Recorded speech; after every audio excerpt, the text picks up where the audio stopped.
حميدا ومصليا إن الله وملائكته يصلون على النبي يا أيها الذين آمنوا صلوا عليه وسلموا تسليما وآواز بلند پڑھیے الصلاة والسلام عليك يا سيدي يا رسول الله وعلى آلك وصحبك يا سيدي يا محبوب رب العالمين۔ معزز سامعین و ناظرین، آج 26 رمضان المبارک کی نسبت کے ساتھ 26واں لیکچر لیے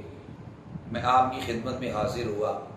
آج کی گفتگو کا موضوع عشر اور صدقہ فطر کے احکام ہے۔ دعا کرتا ہوں کہ اللہ تعالیٰ میری زبان پر کلمہ حق جاری فرمائے اور اللہ ہم سب کو قرآن و سنت کا فہم عطا فرمائے۔ سورہ انعام کے اندر اللہ جل مجدہ الکریم نے ارشاد فرمایا وَآتُوا حَقَّهُ يَوْمَ حَصَادِهِ کہ گندم کی کٹائی کے دن اس کا حق ادا کیا جائے۔ کنز العمال کی حدیث حضرت انس بن مالک رضی اللہ تعالی عنہ سے مروی ہے، رسول رحمت صلی اللہ علیہ وسلم نے ارشاد فرمایا فی کل شیء اخرجت الارض العشر او نصف العشر۔ نبی علیہ السلام نے فرمایا ہر وہ چیز جو زمین اگاتی ہے اس میں عشر ہے یا نصف عشر ہے۔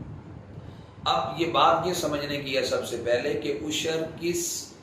پر واجب ہوتا ہے، اور آگے میں بتاؤں گا کہ کس کس چیز پر عشر ہوتا ہے ہمارے معاشرے کے اندر۔ میں کہتا ہوں اگر نظام زکوٰۃ اور نظام عشر کو بہتر کر دیا جائے تو بڑی حد تک غربت کا خاتمہ ہو جائے گا، لیکن افسوس کا مقام یہ ہے کہ ہمارے جو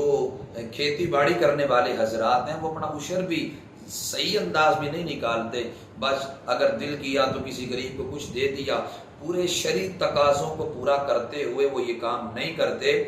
اگر شرعی اصولوں کو مد نظر رکھ کر یہ کام کیا جائے تو یقیناً غریب کو ایک بڑے احسن انداز میں سہارا دیا جا سکتا ہے۔ اب عشر کس پر واجب ہے؟ عشر واجب ہونے کے لیے عاقل اور بالغ ہونا شرط نہیں ہے،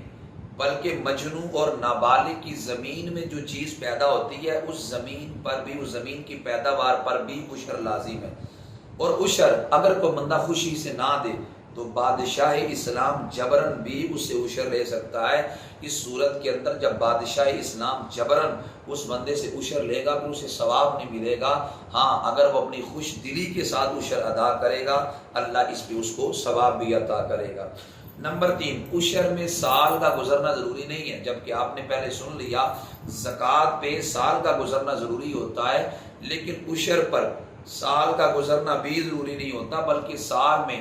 چند بار بھی اگر کھیت میں زراعت ہوئی تو ہر بار عشر کو ادا کرنا واجب ہے۔ نمبر 4،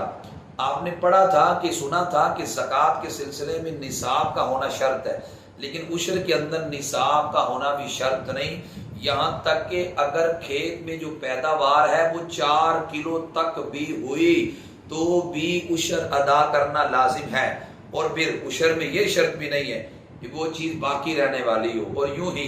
عشر کے اندر یہ شرط بھی نہیں ہے کہ کاشتکار زمین کا مالک ہو، یہ شرط بھی نہیں ہے۔ یعنی جو کاشتکار ہے، کھیتی باڑی کرنے والا ہے، ٹھیکے پہ لے کر زمین اگر وہ کاشتکاری کرتا ہے تو پھر بھی اس پر لازم ہے، یعنی جو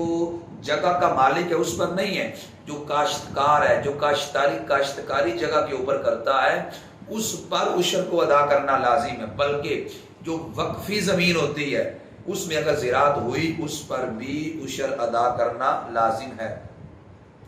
اور جو چیزیں ایسی ہوں کہ ان کی پیداوار سے زمین کے منافع حاصل کرنا مقصود نہ ہو، یعنی کوئی ایسی چیز ہے کہ یعنی زمین کی پیداوار سے منافع حاصل کرنا مقصود نہیں ہے، اس میں عشر نہیں ہے، جیسے ایندھن ہے، گھاس ہے، کھجور کے پتے ہیں، کپاس ہے، بینگن کا درخت ہے، اور خربوزہ، تربوزہ یعنی تربوز، کھیرا اور ککڑی، ان کے جو بیج ہیں، غلطی نہ لگے، ان کے جو بیج ہیں، چونکہ بیج مقصد نہیں ہے، ترکاری مقصد ہے، بیج تو مقصد نہیں ہوتا، بیج کے ذریعے تو ترکاری کو اگانا مقصد ہوتا ہے، اس لیے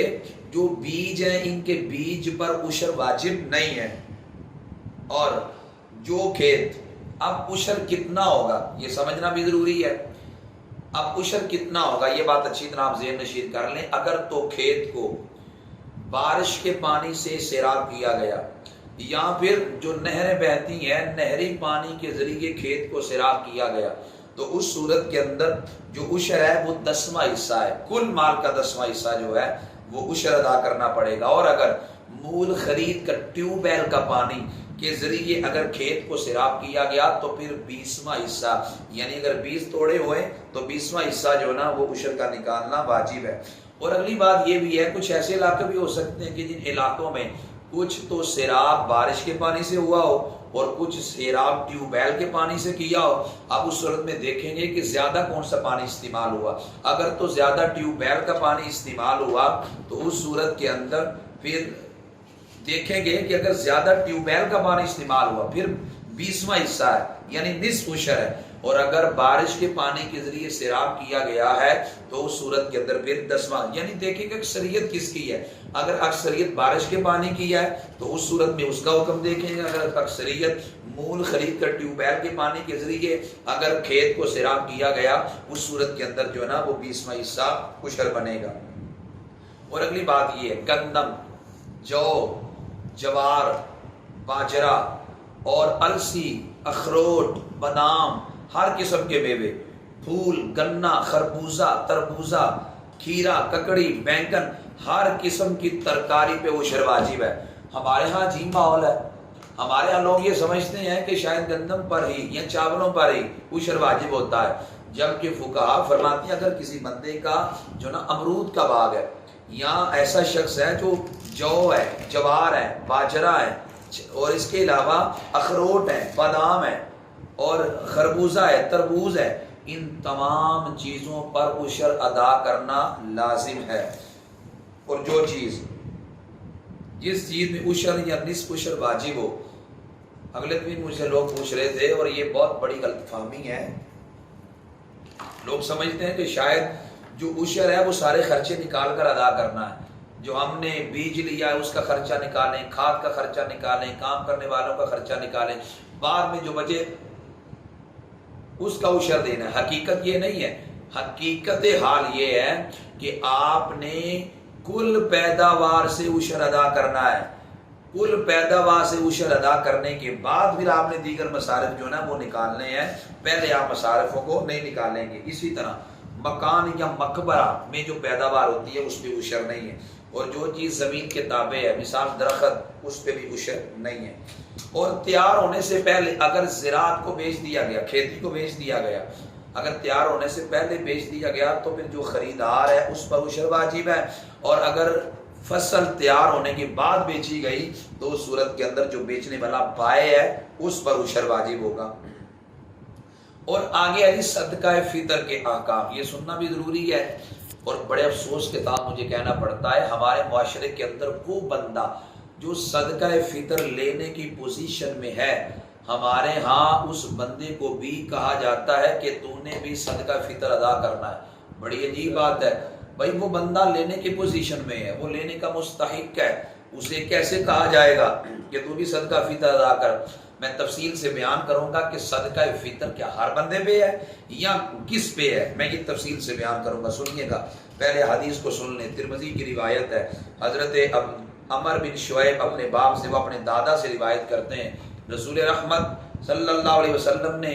بعث منادیا فی فجاج مکہ، مکہ کی وادیوں میں ایک بندے کو بھیجا اعلان کرنے کے لیے۔ اس نے جا کر اعلان کیا حضور کی جانب سے، الا او لوگو سنو، ان صدقۃ الفطر واجبۃ علی کل مسلم،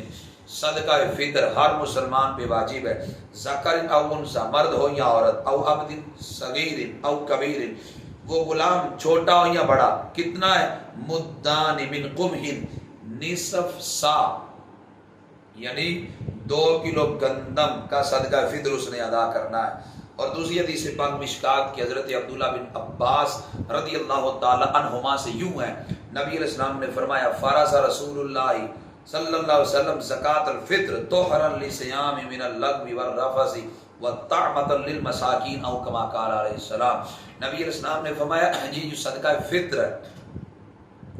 یہ کیوں واجب ہے؟ فرمایا حالت روزہ میں ہم سے جو تقصیریں ہو جاتی ہیں، کمیاں، بہودہ بات ہم روزے میں کر دیتے ہیں، جب صدقہ فطر ادا کیا جاتا ہے تو اللہ ہماری غلطیوں کو معاف کر دیتا ہے۔ یہ روزے دار کی پاکیزگی کے لیے ہوتا ہے، اور پھر غریب کے لیے کھانے کا انتظام بھی اس سے ہو جاتا ہے۔ اور دہلوی کی تیسری حدیث پاک حضرت انس بن مالک رضی اللہ تعالیٰ عنہ سے یوں ہے، نبی علیہ السلام نے فرمایا ثیاب الرجل معلقۃ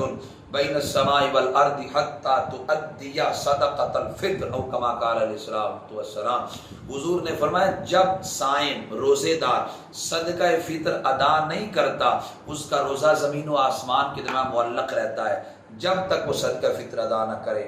سب سے پہلے یہ بات لازمی طور پہ سمجھ لیں کہ صدقہ فطر کیا ہر بندے پہ ہے یا مالدار پہ ہے، یہ بڑی اہم بات ہے سمجھنے کے لیے۔ ہمارے ہاں میں نے پہلے عرض کیا جو لوگ لینے کی پوزیشن میں ہیں انہیں بھی کہا جاتا ہے کہ آپ نے بھی صدقہ فطر دینا ہے، حقیقت یہ نہیں ہے، حقیقت یہ ہے کہ جو صدقہ فطر ہے وہ واجب ہے، اور یاد رکھیں صدقہ فطر کی قضا کوئی نہیں ہے، یعنی اگر آپ نے عید کے موسم میں نہیں دیا تو بعد میں دیں گے، آپ قضا کوئی نہیں، بعد میں بھی دیں گے تو ادا ہی ہوگا، ساری زندگی اس کا وقت ہے، معافی کوئی نہیں، یہ دینا ہی دینا ہے۔ اور پھر صدقہ فطر ہر مسلمان آزاد مالک نصاب پہ واجب ہے، یہ سمجھ لیں، اور غریب بندے پہ واجب نہیں ہے۔ جو صاحب نصاب ہے، جس کے پاس 52.5 تولے چاندی 7.5 تولے سونا یا ان دونوں میں سے کسی کی مقدار پیسے ہوں، حاجت اصلیہ سے ضروری کوئی چیز اس کے پاس، حاجت اصلیہ سے زائد کوئی چیز اس کے پاس پڑی ہو، اس صورت کے اندر اس بندے پہ صدقہ فطر واجب ہے اور حاجت اصلیہ سے فارغ ہو۔ لیکن اس کے اندر عاقل ہونا شرط نہیں ہے، بالغ ہونا بھی شرط نہیں ہے صدقہ فطر کے لیے، اور اس میں مال کا نامی ہونا، زکوٰۃ میں شرط تھی مال نامی ہو، بڑھنے والا ہو، اور صدقہ فطر کے اندر مال کا نامی ہونا شرط نہیں ہے، بلکہ مالی کا مطلب بڑھنے والا مال نہ بھی ہو تو بھی صدقہ فطر اس بندے پہ ادا کرنا واجب ہے۔ مرد مال کے نصاب پر اپنی طرف سے واجب ہے صدقہ فطر، اور نابالغ اولاد کی طرف سے واجب ہے، اور اگر نابالغ اولاد خود صاحب نصاب ہے پھر اس کے مال سے ادا کیا جائے گا، پھر باپ پر یہ بھی واجب نہیں ہے۔ صدقہ فطر واجب ہونے کے لیے روزہ شرط نہیں ہے، وہ بندہ یہ نہیں کہہ سکتا کہ میں نے تو روزہ ہی نہیں رکھا لہذا صدقہ فطر کیسا۔ اگر اس نے بیماری کی وجہ سے، سفر کی وجہ سے، کسی عذر کی وجہ سے روزہ نہیں رکھا، صدقہ فطر پھر بھی اس نے ادا کرنا ہے، اور خدا نخواستہ اگر جان بوجھ کے بھی اس نے رمضان کے روزے نہ رکھے تو بھی صدقہ فطر اس نے ادا کرنا ہے، اس کی معافی نہیں ہے۔ باپ نہ ہو تو دادا پر جو ہے نا وہ صدقہ فطر ادا کرنا اپنے پوتوں کا پوتیوں کا واجب ہے، جبکہ وہ فقیر ہو، یعنی ان کے پاس اپنا مال نہ ہو۔ اور اپنی عورت کی طرف سے اور اپنی بالغ اولاد کی طرف سے صدقہ فطر ادا کرنا واجب نہیں ہے۔ صدقہ فطر کس چیز کا دیا جاتا ہے؟ آج کل تو پیسوں کا دیا جاتا ہے، آج کل جو صدقہ فطر ہے اس کی جو رقم کے اعتبار سے جو نا وہ رقم اس کی جو مقرر کی گئی وہ 170 روپے ہے، یہ کم از کم ہے، ورنہ صدقہ فطر کی مقدار گندم کے اعتبار سے جو ہے نا گندم یا آٹا یا ستو کے اعتبار سے 2.25 کلو گندم ہے اور 2.25 کلو اس کا آٹا ہے، یا 2.25 کلو ستو ہے،